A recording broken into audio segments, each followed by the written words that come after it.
little bit about some trends in further and higher education design, delivery and assessment. We've been looking over the years, haven't we, at various ideas about introducing e-learning pure or face-to-face learning as we did in the olden days. And all the research I've read seems to suggest that the very best way of doing this is to have a blended learning approach. Students nowadays, the dude type of students I quoted in my earlier part of the presentation, are not going to find it at all meaningful or relevant if everything they do is just face-to-face. They're going to expect, they're going to ask for stuff on the website, stuff on WebCT, Vista as we use it here, we call it Extreme here at Leeds Met. They're going to expect that materials are there, they're going to expect responses, they're going to expect frequently asked questions, those kinds of things. And they're going to expect to see materials there. But give them that alone and students will be deeply dissatisfied. What they really want is a good blend of both, so they get the best of both worlds. I think we're also going to see that assessment mustn't be separate from learning. Assessment's got to be, as John Biggs would say, constructively aligned, completely integrated with learning. Assessment can't be something that's stuck on at the end that has very little relation to the work. And we know, and again I could go on for hours about assessment, but I'm going to keep it fairly brief. We know, don't we, that if we don't make sure assessment links fully to learning, that students will regard it as unimportant. The cues they get about what we want them to do come from assessment.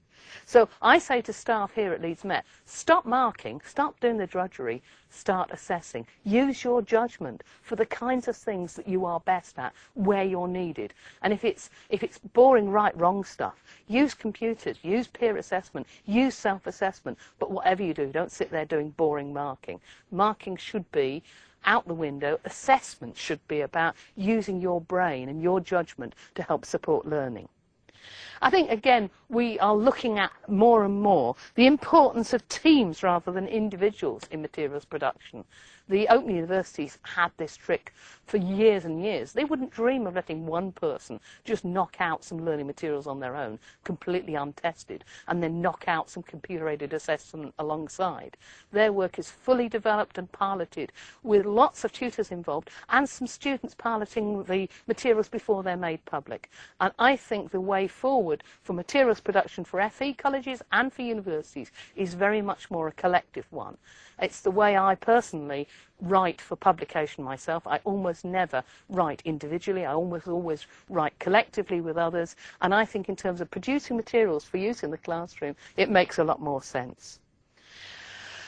And thinking about the academic year, in FE colleges and in universities, we've been tied in the past to medieval agricultural patterns. That's how the Cambridge terms and Oxford terms were originally sorted out, so that the students could be free to work in the fields in the summer.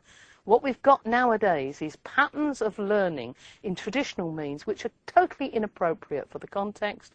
And so here at Leeds Met, we're trying to pilot with some funding from HEFKE different ways of approaching the university year to make sure we have late summer schools and early summer schools, opportunities for students to learn at their own pace, at their own time, throughout the year, maybe leading to accelerated degrees, maybe leading to master's degrees immediately after an undergrad degree, straight after a foundation degree, or whatever. And I think the future is looking at how we can make sure that happens.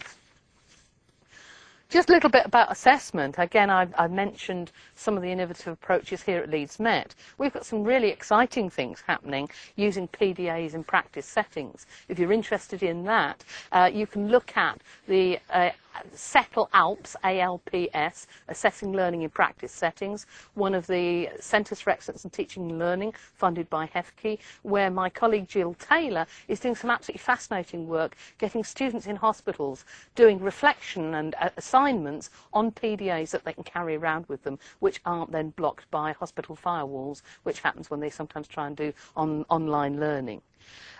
Lots of programs that we're using have elements of reflective practice.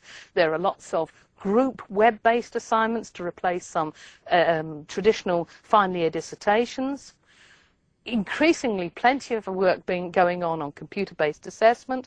And again, in our much mentioned events management course here at Leeds Met, we have a super scheme called PASS, which is an opportunity for students doing lots and lots of small tasks that combine together to demonstrate achievement of practical competence based on the nursing model, which is called an OSCE, Objective Structured Clinical Examination. Julia Tum, in my audience here today, is the person you'd need to talk to if you wanted to find out more about that.